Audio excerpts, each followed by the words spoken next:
Assalamualaikum, வணக்கம், ஐபோவான், welcome to CGC talk show. This is me Fathima Rinosa. கடந்த 13ஆம் தேதி அதிகாலையில், அதாவது மிட் நைட்டுக்கு அப்புறம் நீங்க பாத்தீங்கன்னா உங்களுக்கு தெரியும், 8வது நாட்களை கடந்த ஒரு யுத்தம் அன்னைக்கு ஸ்டார்ட் ஆகினது தான். ஈரானுக்கும் இஸ்ரேலுக்குமான அந்த யுத்தம், இது உலக மகா யுத்தம், 3வது வாராக கூட இருக்கலாம் அப்படின்ட்டு நிறைய பேர் பேசிட்டு இருக்காங்க. ஆரம்பிச்சாச்சுப்பா, 3வது உலக போர் ஆரம்பிச்சாச்சு அப்படிங்கிற மாதிரி. இந்த ஆபரேஷன் ரைசிங் லயன் அப்படிங்கிற ஒரு ஆபரேஷனுடைய பேர்ல, அதாவது அந்த நேமினுடைய அட்டாக்கோட நேம்ல தான் இவங்க வந்து ஆரம்பிக்கிறாங்க. ஈரானுக்கு எதிராக ஈரான் வந்து அணு ஆயுதங்களை வந்து உற்பத்தி செய்யக்கூடாது, எங்களை மீறி உற்பத்தி ஆக்க கூடாது, எங்க கிட்ட மட்டும்தான் அணு ஆயுதம் இருக்கணும் அப்படிங்கிற மாதிரி தான் இதனுடைய பேசிக் பிரச்சனை. இதுதான், நாங்க மட்டும் தான் வச்சிருக்கணும், நீங்க எதுக்குப்பா வச்சிருக்கணும் அப்படிங்கிற மாதிரி தான்.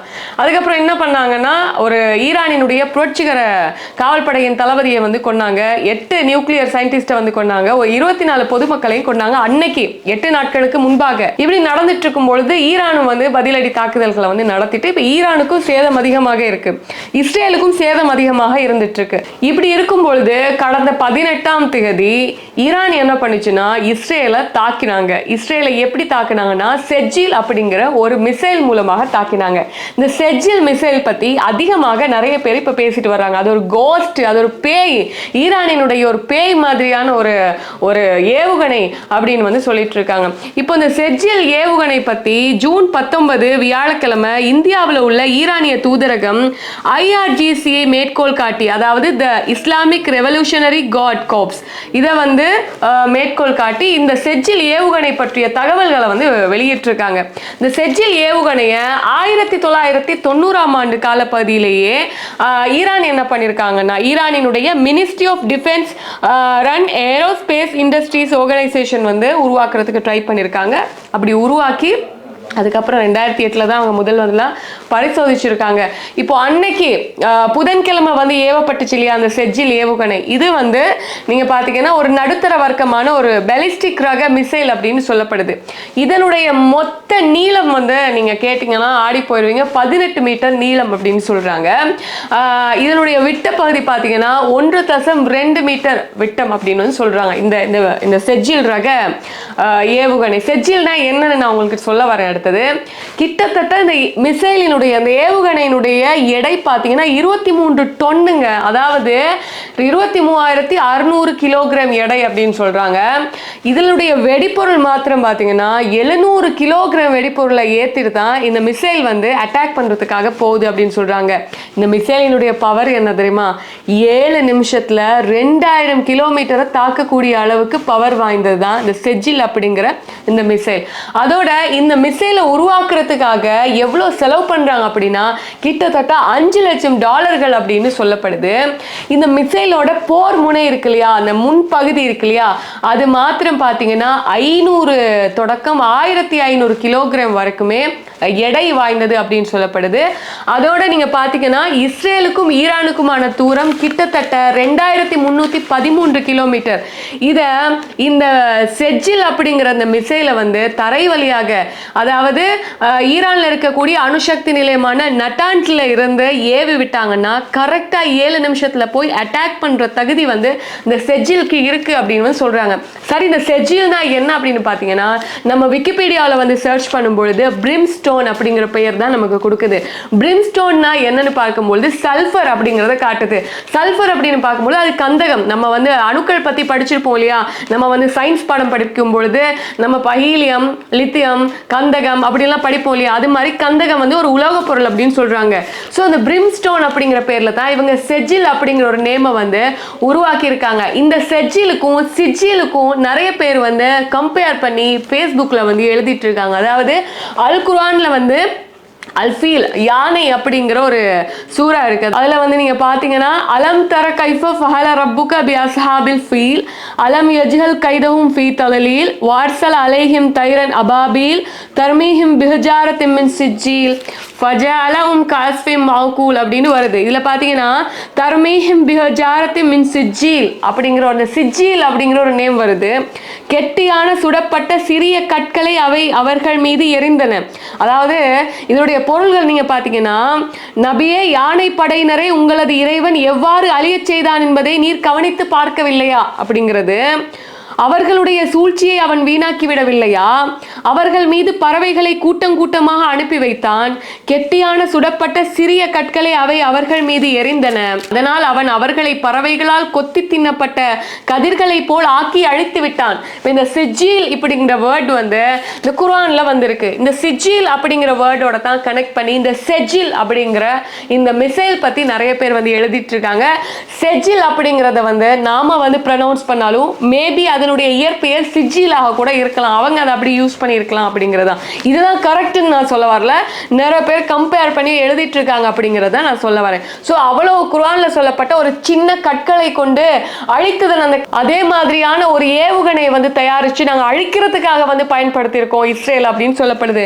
இந்த இந்த செஜில் பத்தி நீங்க கேள்விப்பட்டீங்க அப்படின்னா, இந்த ஏவுகணையின் மூலமாக இஸ்ரேல், தென்கிழக்கு ஐரோப்பா, மத்திய ஆசியாவின் சில பகுதிகள் மற்றும் மத்திய கிழக்கு பிராந்தியம் முழுவதும் உள்ள இலக்குகளை தாக்க முடியுமா? ஈரான்ல இருந்துட்டு டார்கெட் பண்ணி அடிக்க முடியுமா இந்த ஏவுகணையின் மூலமாக? அதாவது நீங்க யோசிச்சு பாருங்க, ஒரு 23,000 நிறை கொண்ட ஒரு ஏவுகணை கிட்டத்தட்ட 7 நிமிஷத்துலயே ஒரு இடத்தை போய் அட்டாக் பண்ணுது அப்படின்னாக்கா அது எவ்வளவு பவர்ஃபுல்லானதுன்னு கொஞ்சம் யோசிச்சு பாருங்க. ஆனாலும் இவங்க இந்த செஜில் அப்படிங்கிற இந்த மிசைலை வந்து ஏவி இருந்தாலும் இஸ்ரேலிய வான் பாதுகாப்பு படை வந்து அதை தடுத்து நிறுத்திடுச்சு. அவங்களுக்கு வந்து பாதிப்புகளை ஏற்படுத்துற அளவுக்கு இது போய் தாக்கல. ஆனாலும் வந்து இஸ்ரேலிய வான் பாதுகாப்பு அம்சத்துக்கு வந்து மிகவும் அச்சுறுத்தும் வகையில இந்த செஜில் அப்படிங்கிற ஏவுகணை இருக்கு அப்படிங்கிறதா உண்மை. சரி, இந்த செஜில் ஏவுகணை வந்து 1919 வந்து ஸ்டார்ட் பண்ணியிருந்தாலும், இதற்கான பணிகள் உருவாக்கத்திற்கான பணிகள் வந்து ஸ்டார்ட் பண்ணியிருந்தாலும் இதை எப்போ பரிசோதிச்சாங்க அப்படிங்கிறதன் கேள்வி வந்து நமக்கு இருக்கு. இப்போ நீங்க நினைப்பீங்க இந்த ஏவுகணையில வந்து திண்ம பொருளாலான வெடிப்பொருட்கள் தான் வந்து அங்க அதை வந்து ஃபில் பண்ணி தான் அதை வந்து பண்ணிட்டு இருக்காங்க அப்படிங்கிறத.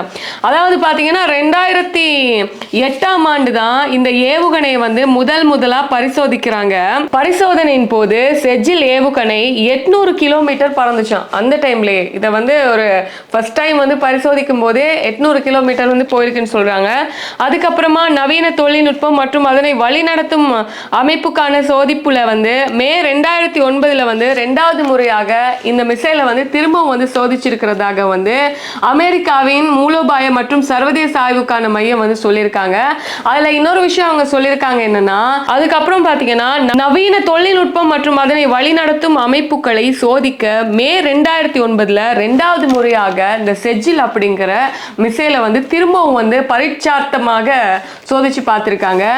அதோட அமெரிக்காவின் மூலோபாய மற்றும் சர்வதேச ஆய்வுகளுக்கான மையம் CSIS இன் தகவலின்படி செஜில் ஏவுகணையில பல வகைகள் இருக்கக்கூடும் அப்படின்னும் 2009 செஜில் 2 என்று அழைக்கப்பட்ட ஏவுகணைகள் ஈரான் வந்து சோதிச்சுதான். அந்த ஏவுகணைகளை உறுதிப்படுத்தப்படாத சில தகவல்கள் என்ன சொல்லுதுன்னா, செஜில் 3 என்பது இன்னும் மேம்பட்டதாக இருக்கலாம், இதை விட இன்னொரு வெர்ஷன் கூட இருக்கலாம், இப்ப அடிச்ச ஏவுகணை விட இன்னும் கொஞ்சம் வெர்ஷன் அதிகமா இருக்கலாம் இல்லையா, தரம்பட்டதாக இருக்கலாம் இல்லையா அப்படின்னு சொல்லப்படுது. செஜில் 3 ஏவுகணை 3 நிலைகளை கொண்டதாகவும் அதிகபட்சமாக 4000 கிலோமீட்டர் வரைக்குமே போகக்கூடிய திறன் வாய்ந்தது. இப்ப நம்ம ஈரான் வந்து இஸ்ரேலுக்கு தாக்குதல் செலுத்திய அந்த செஜில் ஏவுகணை பாத்தீங்கன்னா 2000 கிலோமீட்டர் வரைக்கும் போச்சு. பட் இது வந்து பாத்தீங்கன்னா 4000 கிலோமீட்டர் வரைக்கும் போறதுக்குரிய வாய்ப்புகள் இருக்கு அப்படின்னு வந்து சொல்லப்படுது. இந்த செஜில் ஏவுகணை 2012ஆம் ஆண்டுக்கு பிறகு பொது வெளியில் சோதிக்கப்படாததால அது படையில் சேர்க்கப்பட்டு விட்டதா இல்லையா என்பது குறித்த நிச்சயமற்ற நிலை வந்து நீடிச்சு இருந்துதான். நீண்ட இடைவெளிக்கு அப்புறமா 2021 ஒரு ராணுவ பயிற்சியின் போது இந்த ஏவுகணைகளை ஈரான் வந்து பயன்படுத்தி இருக்கு அப்படின்னு சொல்லப்படுது. அதுக்கு 2012 பாத்தீங்கன்னா இதை வந்து யூஸ் பண்றாங்களா இல்லையான்னு நிறைய பேருக்கு தெரியலையா. அதுக்கப்புறம் வந்து 2021 வந்து ஈரான் வந்து ராணுவ படை பயிற்சிகளின் போது அவங்க வந்து வச்சிருந்ததாக சொல்லப்பட்டது. அதுக்கப்புறம் பாத்தீங்கன்னா இவங்க அதுக்கு ஒரு டைம் கொடுத்து அதுக்கு வேலை கொடுத்திருக்காங்க. பாத்தீங்கன்னா இஸ்ரேல் அடிக்கிறதுக்காக தான் அந்த செஜில் ஏவுகணையை வந்து ஏவி இருக்காங்க அப்படிங்கிறதா மிக முக்கியமான விஷயமாக இருக்கு. இது போக இன்னொரு விஷயம் சொல்லி ஆகணும். இந்த ஏவுகணை இப்போ செஜில் அப்படிங்கிறது வந்து ஒரு ஏவுகணை கிடையாது, அதனுடைய வெர்ஷன் அடுத்து வரும் அப்படின்னு சொல்றாங்க. இந்த ஏவுகணை வச்சு தான் இஸ்ரேலை வந்து தாக்கியிருக்காங்க. அந்த ஏவுகணை பற்றின பல விஷயங்கள் நிறைய பேர் தேடி இருக்காங்க. செஜில்னா என்ன, இது வந்து ஈரான் எங்கே வச்சுருந்தாங்க, இதை வந்து எவ்வளோ வந்து இது மாதிரி ஏவுகணைகள் இன்னும் எவ்வளோ வச்சுருக்காங்க, இதை வந்து வானத்தில் வந்து இவங்க தாக்கின உடனே இது வந்து போன விதமெல்லாம் பார்த்தீங்கன்னா கேப்சர் பண்ணி வச்ச விதமெல்லாம் பார்த்தீங்கன்னா ரொம்ப வித்தியாசமாக இருந்தது. இப்படியும் வந்து ஒரு மிசைல் போய் தாக்குமா அப்படிங்கிற மாதிரி அதனுடைய அது போன விதமெல்லாம் வந்து பார்க்கக்கூடியதாக இருந்தது. ஏன்னா நார்மலி நம்ம கீழே இருந்து பார்க்கும் பொழுது மெதுவாக போகிற மாதிரி தான் இருக்கும் ஏவுகணைகள் எல்லாமே. பட் அது ரொம்ப எவ்வளோ ஃபாஸ்ட்டாக போகுதுன்னு பாருங்க. இப்போ நான் முன்னாடி சொன்ன மாதிரி தான் 2000 சுச்சம் கிலோமீட்டர் இருக்கிற அந்த டிஸ்டன்ஸுக்குள்ள 7 நிமிஷத்தில் போய் இது வந்து தாக்குது அப்படின்னாக்கா அது எவ்வளோ ஸ்பீடாக போகிறதா இருக்கும் அப்படிங்கிறது தான் ரொம்ப முக்கியமான விஷயமாக இருக்கு. இந்த செஜில் ஏவுகணை மாத்திரம் இல்லைங்க, ஈரான் தாக்கிய ஏனைய ஏவுகணைகளுடைய பெயர்களும் இருக்கு. அந்த நவீன ரக ஆயுதங்கள் பற்றி நம்ம வந்து ஒவ்வொரு வீடியோவில் வந்து பார்க்கலாம். அண்ட் இந்த செஜில் பற்றி நிறைய பேர் தேடிட்டு இருக்கிறதுனால தான் நான் உங்களுக்கு எனக்கு தெரிஞ்ச விஷயங்களை வந்து சொல்லியிருக்கேன். எனக்கு தெரியாது, நான் சொல்லாத விஷயங்கள் இருந்துச்சுன்னா கீழே வந்து மென்ஷன் பண்ணுங்க, எனக்கும் தெரிஞ்சிக்க கூடியதாக இருக்கும். நீங்க என்ன நினைக்கிறீங்க? அண்ட் இன்னொரு விஷயம், நீங்க தான் போற ஆரம்பிச்சு வச்சுங்க, ஆனா போற நாங்க முடிச்சு வைப்போம் அப்படின்னு சொல்லிட்டு ஈரானினுடைய சுப்ரீம் லீடர் அயத்துல்லா அல் கொமேனி சொல்லியிருக்காங்க. அயத்துல்லா அல் கொமேனியை முடிக்கிறதா எங்களுடைய வேலைன்னு யுஎஸ் சொல்லியிருக்காங்க. யுஎஸ் தேவையில்லாம நீங்க எங்களுடைய சண்டைக்குள்ள வராதீங்க அப்படின்னு சொல்லியிருக்காங்க. ரஷ்யா என்ன சொல்லியிருக்காங்கன்னா இவங்க 2 பேருக்குள்ள சண்டையில நீங்க மூக்க நுழைக்காதீங்கன்னு சொல்லியிருக்காங்க. பார்க்கலாம் என்னென்ன நடக்குது அப்படின்னு சொல்லிட்டு. விலாவாரியாக இன்னும் நிறைய இருக்கு பேசுறதுக்கு. நான் பர்டிகுலராக அந்த செஜில் பத்தின விஷயங்களை சொல்றதுக்காக தான் உங்ககிட்ட வந்து இன்னைக்கு இந்த காணொலி எடுத்துட்டு வந்திருக்கேன். நீங்க என்ன நினைக்கிறீங்க? கீழே கமெண்ட் பண்ணுங்களேன்.